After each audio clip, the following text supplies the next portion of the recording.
The great chamber of Varel Prime stretched endlessly, its walls made of a shimmering material that seemed to flow like liquid light. The room hummed with quiet energy, as hundreds of representatives from countless star systems took their seats. Each being, no matter how strange or massive, observed the others with careful attention. Some floated, some walked, and others seemed to shimmer between forms. All were here to discuss one topic that made even the bravest shiver: the rise of a small, young species called humans. The council chamber was silent as the archivist of Tyrell rose from her position. She was ancient, her translucent skin glowing faintly, and her eyes held the wisdom of centuries. Her voice, soft but commanding, carried through the chamber. "Counselors, I remind you, we warned against this." She paused, letting her words sink into the vast audience. "Humans are not like any species we have encountered. They adapt, learn, and grow faster than is logical. They have strength, yes, but not just in body or technology. Their greatest power lies within their minds and hearts. Engage them, and you risk consequences none of us can foresee." A ripple of murmurs passed through the chamber. Many counselors nodded, feeling a mixture of fear and curiosity. But not all. The Sarathi diplomat, young and ambitious, leaned forward. His blue skin shimmered under the chamber lights, and his voice carried excitement as much as arrogance. "Archivist, your warnings are noted, but humans are a small, untested species. They occupy a few scattered planets at the edge of this spiral arm. Surely with proper guidance they can be managed." The archivist's eyes narrowed. "You speak of control over something you barely understand. Humanity has survived plagues, wars, famine, and isolation on their homeworld, yet they thrive. They do not bend to fear, and they do not yield to oppression. These traits are unpredictable. You cannot manage them as you would a young species that obeys orders." Other counselors began to voice opinions. Some agreed with the archivist, citing ancient records of species who underestimated new races and suffered dearly. Others, however, whispered that humans could be a useful ally, or a weapon, if approached correctly. In the back of the chamber, a group of diplomats from the Krell Combine scoffed at the warnings. The Krell were known for their pride and military might. Their leader, a tall figure with jagged metallic scales, leaned forward and said, "If humans are as dangerous as you claim, then we should study them before they grow too strong. Observation is not engagement. We do not act, we learn." The archivist shook her head slowly, a sigh escaping her glowing lips. "Observation is a form of engagement. Even the smallest contact can change their path or yours." Despite the archivist's words, decisions were being made. Some council members had already prepared fleets and covert observation teams. They rationalized their actions. Humans were young and fragile compared to the combined power of the council. Surely they could be contained.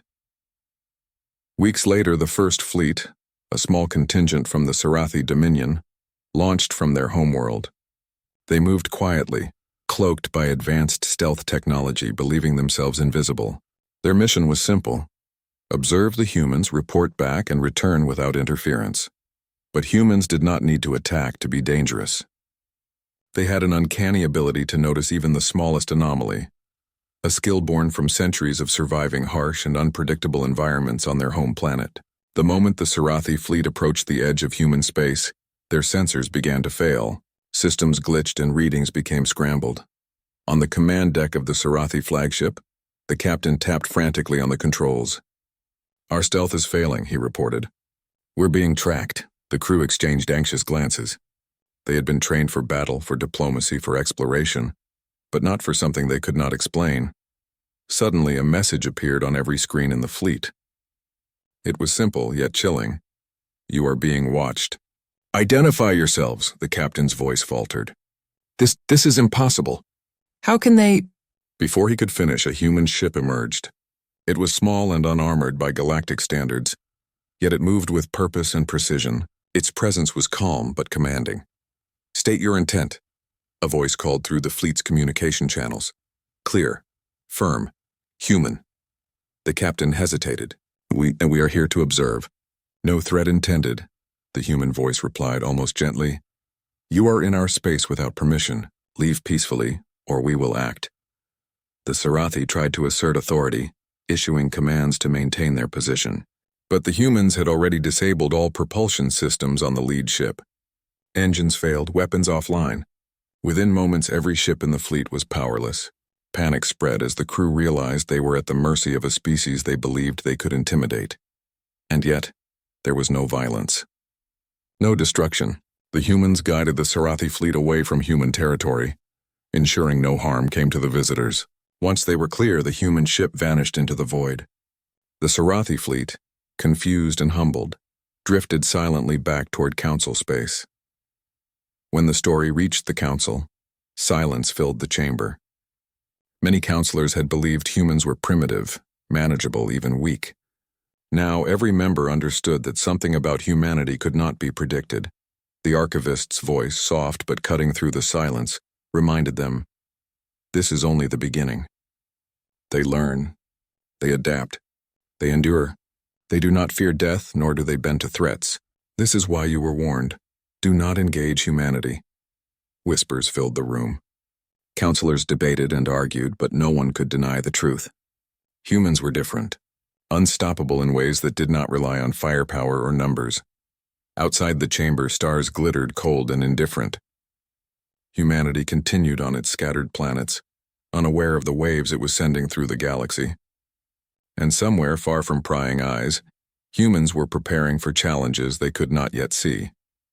The Council's youngest member, a bright-eyed diplomat from the Vexari Alliance, finally spoke aloud what many feared to admit. If this species can do that to a fleet designed to be invisible and untouchable, what will they be capable of in 100 years? No one had an answer. Only the archivist shook her head, her translucent form glowing brighter with quiet warning. They will surpass expectations. They always do. And those who ignore them will regret it. The chamber hummed with tension, the air thick with unease and curiosity, and somewhere in the distance, a tiny human settlement glimmered against the void, unaware that it had just changed the course of galactic history. The first part of the story ended not with destruction, but with wonder and fear. The humans had proven they were more than their size, more than their weapons, more than anyone could imagine. They had endured centuries of hardship and thrived, and the Council, once confident in its wisdom and power, was beginning to understand a truth that could not be ignored. Humans were a force of nature. The warning echoed in every mind in the chamber. Do not engage humanity. And yet, some already had. The stars stretched endlessly across the void, glittering like scattered diamonds. Far from the great council chambers of GalacticPrime, the small Sarathi observation fleet drifted near the edge of human-controlled space. Their ships were sleek and silent, cloaked by the latest stealth technology, yet the human worlds they approached were far from ordinary. The Sarathi crew had expected calm, routine observation. They had been trained for this. Years of preparation had gone into learning human behavior, or so they believed. They assumed humans would be primitive, limited in knowledge and slow to react. They were wrong. The first sign of trouble came when the fleet entered the orbit of Erebus 9, a human colony. Sensors began to glitch. Communication scrambled. The Sarathi captain, a tall, blue-skinned figure named Draylen Voss, frowned at the flickering screens. Systems are failing, he said sharply, tapping at the console. Check all shields, all sensors. Something is interfering. The crew worked frantically. They had no experience with this kind of anomaly. The ship's stealth had been considered flawless. If anyone could detect them, it was only the most advanced technology in the galaxy. Yet here, human systems, seemingly simple by comparison, were already detecting them. Suddenly, a message appeared on every communication channel, clear and unmistakable. You are being watched. Identify yourselves immediately. The message was calm, almost polite, but it carried an authority that froze the room. What? What is that? One officer whispered. They are human, Draylen said, his voice tight with disbelief. Impossible. They should not even be able to reach our systems. And then the ship appeared. Not grand, not armed with weapons, not bristling with shields. Just a small human vessel moving with astonishing precision. It hovered in space as if it belonged there, and its presence alone seemed to pull the Sarathi crew into a strange silence. The ship's voice, smooth and clear, echoed in every cabin. This is human territory. State your purpose. Leave peacefully or we will take action. Draylen tried to assert command. We are on an observation mission with no intent to attack. We mean no harm. The human voice was calm, unshaken. Intent does not change presence. You are in our space without permission. Leave or face consequences. The Sarathi fleet tried to maintain their position, assuming their advanced weapons and stealth would intimidate the humans. But then systems began to fail. Engines faltered. Weapons shut down. Communications blinked out. Every piece of advanced technology on the Sarathi fleet's lead ship was disabled in moments. The officers scrambled. Draylen's fingers flew over the controls, but nothing responded. Panic spread. How is this possible? One crew member shouted. They have no shields, no weapons. They shouldn't be able to. The human ship moved closer, almost gently, and yet with the precision of a surgeon. Within minutes, the Sarathi fleet was completely powerless. Engines idle. Weapons offline. Sensors dead. And still not a shot was fired, not a shield disrupted. The human captain's voice came again, calm and unwavering. We do not wish to harm you. We will guide you out of our space. Cooperate and no one will be hurt. Draylen's pride burned. He had trained for every possible scenario, every trick, every trap. But humans had broken all expectations. And yet, despite the fear and confusion, he realized they were being treated with a strange fairness. No destruction, no deaths, simply guidance. The fleet followed the instructions, moving silently out of human space. For hours, no one spoke. The Sarathi crew could not comprehend what had happened. How could such a small young species have disabled an entire fleet without firing a single weapon? By the time the fleet had retreated far beyond human-controlled systems, the small human ship vanished, leaving no trace. The Sarathi could not even track its retreat. They had been outsmarted, outmaneuvered, and humbled, all without a fight. When Draylen finally contacted the council to report what had happened, the room was silent. The counselors had long believed humans were primitive, naive, and weak. Now every member realized just how wrong they had been. The archivist of Terrell, glowing softly as she listened to the report, said nothing for a moment. Then she spoke, her voice carrying both warning and awe. Do you now understand why we said do not engage humanity? Draylen lowered his head. Yes, but what are they? How can they do this? They are humans, she replied simply. And they will endure. They adapt. They learn. They overcome. Their strength is not in what they build, but in who they are. Across the council, whispers filled the chamber. No species had ever been underestimated and survived so completely. The humans had not fought, not killed, not destroyed, yet they had shown power that defied expectation. Meanwhile, on Erebus 9, life went on as usual. Human colonists worked in their farms, repaired their machines, and prepared for the day ahead. They were unaware of the Sarathi fleet lurking in orbit, or the waves of fear their presence had caused across the galaxy. To them, space was vast, full of unknowns, but nothing they could not face.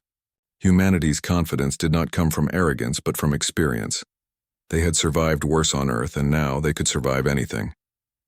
The Council began to receive more reports. Traders spoke of human ships appearing where they should not exist. Scientists reported colonies transforming dead planets into fertile worlds in record time. Humans had no massive armies, no sprawling empires, yet they achieved what many species took centuries to accomplish. One report described a small human settlement on a barren world. In 6 months, what had been a desert of rock and dust now hosted green fields, flowing rivers, and small towns. Probes sent to investigate returned dismantled and neatly stacked in a corner. A single message accompanied them. We prefer to be asked. This baffled the Council further. Humans were methodical, intelligent, and yet unpredictable. They respected rules, but only those they understood. They could be powerful, yet they sought peace when possible. Every report raised the question, what were humans capable of? The young Vexari diplomat, who had been quietly observing the chaos from her seat, finally spoke aloud. Her voice was soft but carried across the chamber. If they can do this to a cloaked fleet, what will they be able to do in 100 years? The question hung in the air unanswered. The Council had faced threats before. Species that could destroy planets, armies that could conquer systems. Yet humans were different. Their power did not rely on numbers or technology alone. It came from their adaptability, courage, and determination.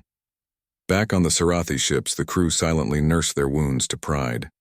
They had survived, yes, but they had learned a lesson they would never forget. Humanity could not be predicted. Humanity could not be controlled. And humanity could endure. For the humans of Erebus 9, the encounter was merely another day. They repaired a broken water pump, helped neighbors harvest crops, and went about life with determination. The galaxy may fear them, the Council may debate them, but humans faced the universe as they had faced Earth for centuries, with courage, ingenuity, and heart. As the Council debated what to do next, the archivist of Tyrell reminded them again, humanity is young. They are still learning, still growing. Engage them at your own risk. They will surprise you. They will endure, and they will change everything they touch. The warning echoed through every chamber, every corner of the galaxy, and far away humanity continued to rise, unaware, unbowed, and unstoppable. The first encounter had ended without battle, without violence, yet the universe had witnessed a new kind of power. Not the power of weapons or empires, but the power of humans themselves, and the Council now knew more clearly than ever that to engage humanity was not merely dangerous, it was unpredictable, and perhaps impossible to contain. The stars shone quietly over Erebus 9, indifferent to Council debates, fleets, or whispers, but for those who had faced humans that day, nothing would ever be the same again. The warning remained. Do not engage humanity. And yet, the question lingered. Who would listen next? Weeks had passed since the Sarathi fleet had returned from human space, powerless and humiliated. Yet the memory of that day spread across the galaxy like wildfire. Traders whispered of ghost ships appearing out of nowhere. Scientists reported colonies thriving on dead worlds. Counselors debated in hushed tones, some filled with curiosity, others with growing fear. Humanity, once underestimated, was becoming a phenomenon no one could ignore. The Vexari diplomat, young and observant, had spent hours poring over reports. She noted patterns in human behavior that no other species had understood. Humans acted quickly but thoughtfully. They worked together not for dominance but for survival and improvement. Even when faced with the unexpected, they adapted almost instantly. This combination of intelligence, resilience, and unity made them uniquely powerful. In the council chamber of Varel Prime, discussions grew more heated. Some counselors wanted to continue studying humanity from afar, fearing direct engagement. Others, however, argued that humans could be valuable allies if approached carefully.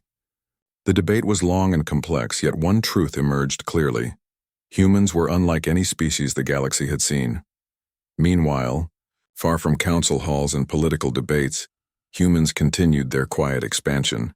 On the barren world of Cernath IV, settlers faced harsh winds, rocky terrain, and unpredictable weather. By all accounts, the planet was uninhabitable.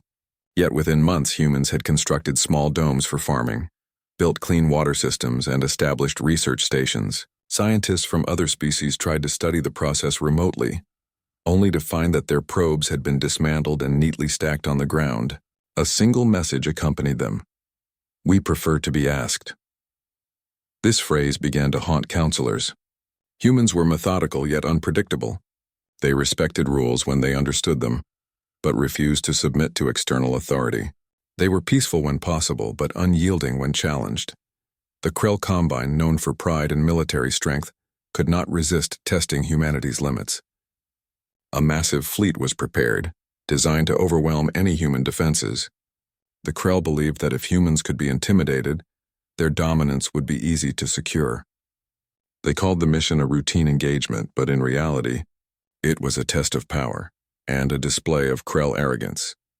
The fleet approached the borders of human-controlled space, moving with calculated precision.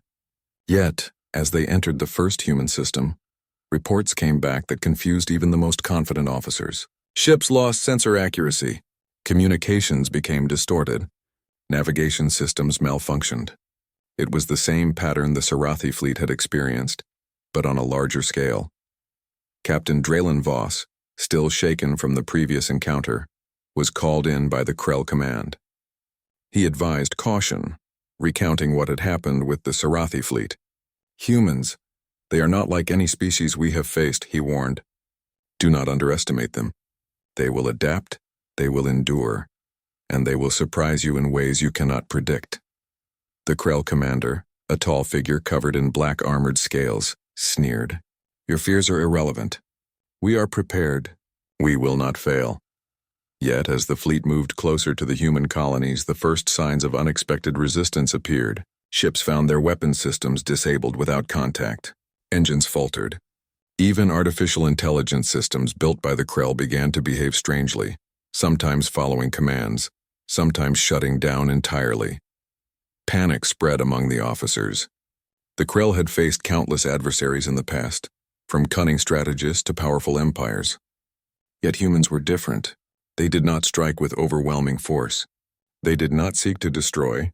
Instead, they neutralized threats calmly, efficiently, and with precision, without unnecessary violence. A small human ship approached the Krell fleet, moving like a shadow. Its sensors were basic, its hull unarmored by galactic standards, yet its presence caused dread. It communicated through the fleet's channels. "You are in human space without authorization. Leave immediately. We do not seek conflict, but we will defend ourselves if necessary." The Krell commander barked orders demanding that the fleet attack, yet the ships could not respond. Systems failed. Weapons shut down. Engines refused commands. One by one, the Krell vessels drifted powerless through human-controlled space. When the humans finally withdrew, they did not harm a single Krell. No lives were lost. No destruction occurred. Instead, the Krell were guided safely back to their space, a humbling experience for even the most arrogant officers. The message humans left behind was simple, yet powerful. We will not attack first, but we will finish last. Back at the council, the reaction was profound. The Krell returned with their reports silent and awed. For the first time, the council witnessed a species capable of dominating without domination. A species that could impose control not through fear or violence, but through intelligence, adaptability, and moral strength. The archivist of Tyrell spoke again, her voice resonating with authority and warning. Humanity is not a species to be underestimated. Their power is not in their weapons or numbers, but in their endurance, courage, and unity. Those who engage them without understanding will face consequences. Council members listened in uneasy silence. Some nodded, acknowledging the truth. Others remained skeptical, unwilling to admit that a small species like humanity could challenge centuries of galactic norms. Yet the evidence was undeniable. Humans had changed the outcome of every test and engagement without firing a single destructive shot. Meanwhile, across human colonies, life continued. Scientists measured soil, farmers tended crops, engineers repaired infrastructure, and children learned under the twin suns. They were unaware of the fear they inspired across the galaxy. Yet they were always ready, not through arrogance, but through preparation and resilience. On Erebus 9, a young human named Lena watched the sky with wonder. She had no knowledge of the council, the fleets, or the whispers that traveled light years across the void. To her, the stars were a puzzle to solve, a challenge to explore, and a home to protect. She helped repair solar collectors and guided younger children in learning basic engineering. Humanity's strength, it seemed, lay not in domination, but in dedication, cooperation, and ingenuity. Counselors began to realize that humans could not be controlled. They could not be intimidated, and they could not be predicted. Every engagement had ended in human success, calm, precise, and non-violent. The galaxy had never faced a species quite like this. The young Vexari diplomat, speaking once again in the council chamber, summarized the growing fear. They are small, yes, but they endure. They adapt. They learn from every encounter. And when we engage them, we are changed, whether we win or lose. The council began to debate solutions. Some suggested isolation, avoiding contact until humans matured further. Others proposed cooperation, forming alliances before humans grew too strong. Yet all agreed on one point. Humanity's presence would forever alter the galaxy. Even as debates continued, humans pushed forward. On Cernith 4, new cities rose. On Erebus 9, communication networks expanded, linking colonies across hundreds of light years. Humans continued to improve, not for conquest, but for survival, growth, and understanding. Whispers spread across the galaxy. If humans are this capable now, what will they achieve in a century? In a millennium? The Council's oldest warning became a mantra. Do not engage humanity. Yet the question remained. Who would heed it before it was too late? Humans, for their part, remained unaware of the fear they inspired. Their focus was simple: survive, thrive, and help one another. They had no empire, no vast army, and no desire to dominate. Yet through courage, intelligence, and unity, they had become the galaxy's most unpredictable force. For the Council, the rising fear was real. Humanity's reputation had grown beyond their borders. They were no longer an obscure species on a distant arm of the galaxy. They were a phenomenon, a force to be respected, studied, and, if possible, understood. The stars continued to shine silently, indifferent to councils, fleets, or debates. Yet for those who had faced humans directly, nothing would ever be the same. Humanity's rise had begun, and the galaxy was only beginning to understand the implications. The warning echoed louder than ever. Do not engage humanity. But the Council and the galaxy would soon face a choice: ignore it, or accept the truth. Humanity was no longer a curiosity. They were a force, patient, persistent, and unstoppable, and the universe would watch, waiting for the next move. The Krell Armada glimmered like a dark storm in the void, its countless ships stretching across the stars. Every vessel was a masterpiece of engineering, armed with weapons capable of destroying planets, shields able to repel the fiercest attacks, and crews trained for decades in combat. The Krell commander, proud and unyielding, watched the displays with cold confidence. "They will fear us," he said, his voice echoing across the command deck. "Humans are a young species. They cannot withstand our power.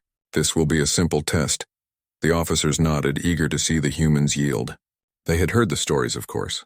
The ghost ships, the dismantled fleets, the strange efficiency with which humans had neutralized threats. Yet the Krell were confident. A young species may be clever, but they could never overcome the might of a fleet built for domination. And so, the Armada moved forward, engines blazing, weapons ready, shields glowing in anticipation. They crossed the last boundary of human-controlled space and into Erebus 9's sector. At first, nothing seemed to happen. The Krell ships glided smoothly, expecting human ships to appear, to fire, or at least to signal their surrender. But the silence was unusual. The only sound aboard the Krell vessels was the hum of engines and the occasional report from the sensors. Then the anomalies began. One by one, the Krell's advanced systems started to fail. Communication arrays flickered. Weapon controls locked.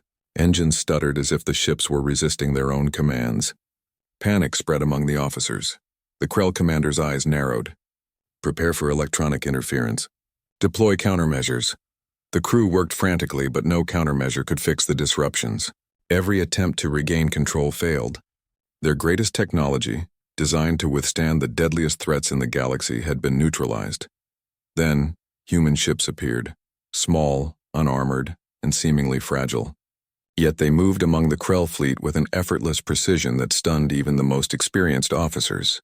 Their presence was calm, almost invisible, yet completely unavoidable. The human voice came through the Krell channels, clear and firm. "You are in our space without permission. Leave immediately. We do not seek war, but we will defend ourselves if necessary." The Krell commander laughed at first, attempting to assert dominance. "You will obey. You will surrender. You cannot stop us." Within moments, his laughter ended. One by one, the Krell ships shut down. Engines powered off. Weapons went silent. Shields flickered and collapsed. It was as if invisible hands had taken control, but no human had boarded the ships. No beams of light, no explosions, just silence. Panic spread through the Krell ranks. Officers shouted orders that went unheeded. Crews tried to regain control, only to find themselves powerless. It was the same pattern the Sarathi fleet had faced before, but this time the scale was immense. Thousands of ships crippled without a single shot fired. On the command deck of the human flagship, Captain Lena Maris observed the fleet calmly. Her crew worked methodically, moving through the stars like ghosts. They guided the Krell ships without harming anyone, ensuring no lives were lost. Humanity's goal was not conquest, but defense. Their precision was flawless, their efficiency unmatched. "Do not attempt to fight. You will not win," the human voice echoed across the Krell fleet. And still not a single Krell was harmed. Not one officer, not one soldier, not one ship destroyed. The humans simply neutralized the threat one vessel at a time, guiding them out of their controlled space. The Krell commander, humiliated and frustrated, finally relented. Withdraw. All ships returned to home space. As the Krell retreat began, they discovered something extraordinary. Every ship returned intact. Not a weapon was lost, not a system destroyed, yet every offensive capability had been disabled. The humans had demonstrated that power did not rely on destruction. They had defeated the most formidable fleet in the galaxy without bloodshed, without damage, without fear. When the Krell returned to the Council, silence greeted them. Never before had a species shown such power and restraint. Every counselor, from the youngest diplomat to the oldest archivist, listened in awe as the Krell commander recounted the events. The archivist of Terrell rose slowly, her glow filling the chamber. Do you now understand why we warned against engagement? Humanity does not act like other species. They are unpredictable. They are unstoppable in ways we cannot yet comprehend. Some counselors shifted uncomfortably. The evidence was overwhelming. Humans were not merely clever. They were extraordinary. Their intelligence, adaptability, and cooperation had allowed them to overcome fleets designed for domination. The galaxy had never seen anything like it. Outside the council chamber, news traveled quickly. Traders, scientists, and explorers whispered about the Krell Armada's retreat.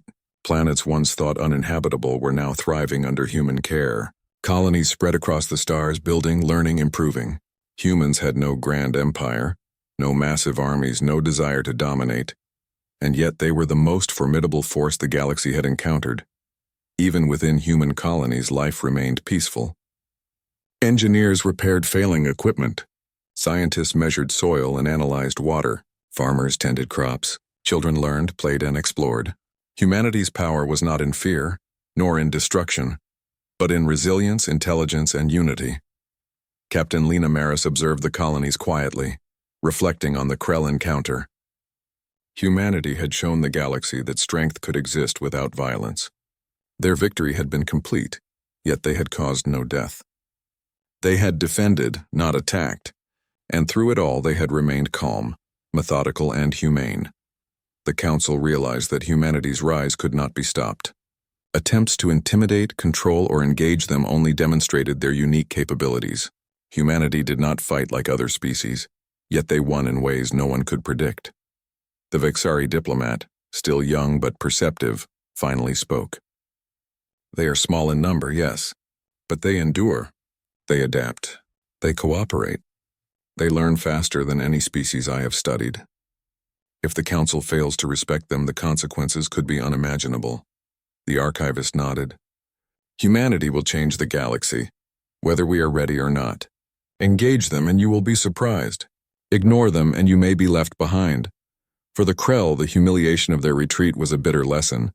They had faced humans with the expectation of dominance, only to discover that their greatest fleet had been rendered powerless by a species they had considered weak. The Krell returned to their homeworld, humbled yet alive, a rare experience in their long history of conquest. Back on human colonies, life continued as usual. On Erebus 9, Lena helped repair a water filtration system while children collected learning materials. On Cernuth 4, humans planted new crops in the rocky soil, creating green fields where there had been only dust. Humanity's growth was slow by some standards, yet unstoppable. Every day they learned more, adapted more, and prepared for challenges the galaxy could not yet imagine. The Council's warning echoed through every chamber. Do not engage humanity. And now, after witnessing the Krell Armada's retreat, no counselor could ignore it. Humanity had not sought war. They had not sought dominance. Yet their power, intelligence, and determination had been enough to defeat the most powerful fleet in the galaxy, without firing a single destructive shot. The stars above humanity's colonies shone quietly, indifferent to fleets, councils, or whispers. Yet those who had faced humans directly understood a truth that could not be ignored. Humanity was not to be underestimated. They were patient, persistent, and prepared. They were a force unlike any other, and the galaxy for the first time realized that a war with humanity would not be fought like any other. It could be won only through understanding, cooperation, or humility, and even then the outcome could not be predicted. The Krell Armada had learned their lesson. The Council had witnessed humanity's strength, and humans, unaware of the fear they inspired, continued their quiet, unstoppable rise. The warning, now proven true, remained: do not engage humanity. And the galaxy waited, uncertain, uneasy, and filled with a newfound respect. The chamber of the Galactic Council was unusually quiet. Silence hung heavy in the air, broken only by the soft hum of energy fields along the walls. For centuries, councilors had met to debate matters of war, peace, and trade, yet never had a single species commanded so much attention and fear without firing a weapon. The Krell commander stood before the council, his black armored scales glinting faintly under the lights. His pride had been bruised, but he knew this was no ordinary defeat. Humanity had not attacked. Humanity had not destroyed. Yet the Krell Armada, the most powerful fleet in the galaxy, had been rendered powerless without harm. The archivist of Tyrell addressed the chamber once more, her glow steady, her voice carrying both warning and reverence. Humanity has demonstrated a power unlike any we have known. Their strength is not in fleets, weapons, or armies. It is in endurance, intelligence, cooperation, and moral courage. Those who underestimate them risk disaster. Those who engage them without understanding risk humiliation, or worse. Councilors exchanged uneasy glances. Many had long dismissed the warnings about humanity as exaggeration. Now even the most skeptical could not deny the evidence. Humans had changed the balance of power in the galaxy without firing a single shot. A representative from the Vexari Alliance spoke next. Young and perceptive, she had observed humans closely through reports and indirect contact. "We have seen what they can do," she said. "They are patient, clever, and prepared. They do not conquer. They endure. If we act against them without caution, we are not only risking our fleets, we are risking the stability of the galaxy itself." Murmurs spread across the chamber. Even the usually proud Krell seemed humbled by the weight of her words. Outside the chamber, stars stretched endlessly across the void. Humanity continued its quiet work across countless colonies. On Erebus 9, children played under twin suns while adults repaired machines, taught, and built new systems for their growing community. On Cernath 4, barren lands bloomed under human hands, transformed into fertile fields and bustling settlements. Humans had no empire, no grand ambitions of conquest, yet their influence spread quietly, steadily, and irrevocably. The council debated late into the cycle. Some argued for isolation. Let humanity grow, observe them, but do not interfere. Others argued for engagement. Approach humanity as allies, not enemies. Every argument returned to the same truth. Humans were unlike any species the galaxy had encountered. They could not be predicted, intimidated, or controlled. At last, the council reached a decision. It was unprecedented, and many would remember it for centuries. They would extend a formal offer of cooperation to humanity, not as subjects, not as allies bound by obligation, but as equals. A council envoy was prepared carrying messages of peace, respect, and admiration. Their destination was simple: Erebus 9, one of humanity's oldest colonies. When the humans received the envoy, they were cautious but welcoming. Humanity had grown used to observing the galaxy's movements carefully, understanding threats and opportunities before acting. The envoy was greeted not with fanfare or submission, but with calm curiosity. Captain Lena Maris met the council representatives personally. She was calm, confident, and smiling. Her words were simple, yet carried the weight of an entire species. "We do not seek to dominate. We do not seek war. We work to survive, to grow, and to learn. If you wish to join us as friends, we welcome it. If you come with fear, know that we will endure, as we always have." The council envoy listened in awe. Humans did not boast. They did not threaten. They did not demand. Yet their presence, their calm confidence, and their clear intelligence communicated more than any words could. Humanity had already earned its place in the galaxy. Over the following cycles, humans and the council began to communicate more openly. Information was exchanged. Colonies were visited. Cultural understanding grew. Humanity shared technology, knowledge, and methods for survival and improvement. In turn, the council shared maps, history, and advice on interstellar travel. Through these interactions, the galaxy began to see humanity for what it truly was, a species defined not by weapons, wealth, or politics, but by resilience, intelligence, morality, and the courage to face the unknown. Every colony, every human community reflected these qualities. Humans worked together, helped one another, and found solutions where others saw only problems. The Krell, once proud conquerors, now approached humanity differently. They did not bow, nor did they submit. They simply respected what they could not control, humbled by a species that had proven itself through intelligence and moral courage rather than destruction. The archivist of Tyrell observed the changes quietly. She knew this was a turning point in galactic history. The humans' rise had begun without conquest, without violence, and yet it was unstoppable. Their influence spread like light across the darkness of space, changing everything they touched. Even distant species, who had never seen humans in person, began to adapt. Trade routes were redesigned to include human colonies. Scientific collaborations expanded as humans shared their innovative methods and insights. Cultural exchanges flourished, fostering respect and cooperation across systems. Yet humanity remained humble. They did not claim superiority. They did not enforce rules. They simply lived, improved, and endured. And through their endurance, they inspired others to rise to their best potential. One night on Erebus 9, Lena Maris walked among her community, watching children look up at the stars. She smiled quietly. The galaxy was vast, filled with challenges, dangers, and unknown wonders. Yet humanity had proven that together, they could face anything.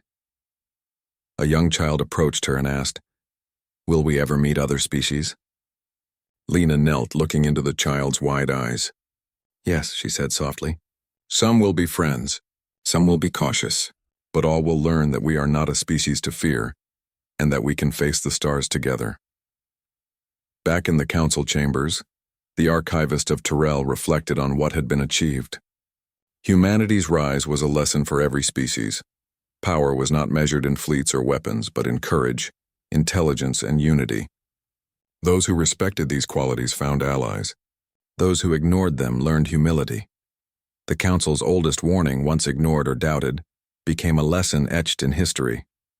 Do not engage humanity, unless you are ready to change. And change the galaxy they did. Humanity did not conquer. Humanity did not dominate. Humanity inspired, endured, and led by example. Their influence, gentle yet powerful, reshaped alliances, understanding, and the very idea of what a species could achieve. Across the stars, humans continued their quiet work. Engineers repaired systems. Farmers cultivated the land. Children learned and explored. Colonies expanded. And always humanity remained ready for the unknown, prepared, adaptable, and determined. The Council, once proud and wary, now observed humanity with a mix of respect and awe. No one could predict the next step, but everyone agreed. Humanity had changed the galaxy forever. And somewhere, under the vast expanse of stars, a human child looked up at the night sky and whispered, "We are not alone anymore. The universe, once indifferent, began to recognize humanity. Not as conquerors, not as warriors, not as rulers, but as a species that could endure, inspire, and unite. A species that had proven itself through courage, intelligence, and heart. The stars stretched endlessly, and humanity continued its journey. A quiet but unstoppable force, ready to face whatever challenges awaited among the infinite expanse of the cosmos. And so, the story of humanity's rise was written in every corner of the galaxy. They did not need fleets or weapons to demonstrate power. Their strength lay in the very essence of who they were. Resilient, intelligent, compassionate, and united. The Council's final words became a legacy for generations to come. Engage humanity only with respect. Fear them not for what they take, but for what they endure. They are the future, not through force, but through their indomitable spirit. And the galaxy, for the first time, knew that a new era had begun. One defined not by domination, but by courage, cooperation, and the quiet, unstoppable rise of humanity.